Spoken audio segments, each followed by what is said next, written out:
আমি তো পেপারে কিছুই লিখতে পারছি না ভাই, কিছু একটা কর। আরে ভাই আমিও কিছু লিখতে পারছি না। আরে ভাই আমি তো কিছুই লিখতে পারছি না, তোদের কি লিখে দিব? আরে কে কথা বলছে? আরে হ্যাঁ, কেউ চিটিং করার চেষ্টা করো না। আরে কিছু তো একটা কর, না হলে তো আমরা ফেল হয়ে যাব।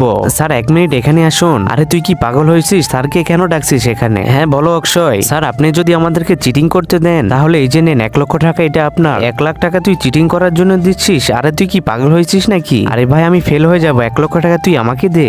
আরে চুপ করো তোমরা দুজন। এই নেন স্যার আপনার টাকা। আমি ওইখানে গেটে দাঁড়িয়ে আছি, আর তোমরা যতক্ষণ পারছো চিটিং করে নাও। ঠিক আছে স্যার। আরে নে ভাই চালু করে লিখে নে।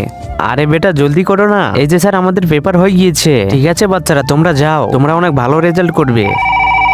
আরে প্রিন্সিপাল স্যারের ফোন। হ্যালো। তার আগে সুন্দর এই ছবিটিকে যারা মন থেকে ভালোবাসো তারাই শুধুমাত্র এই ভিডিওতে একটা লাইক করে চ্যানেলটিকে সাবস্ক্রাইব করবে। আর হ্যাঁ দয়া করে যারা এই ছবিটিকে মন থেকে ভালোবাসো না তাদেরকে লাইক সাবস্ক্রাইব করার কোনো প্রয়োজন নেই।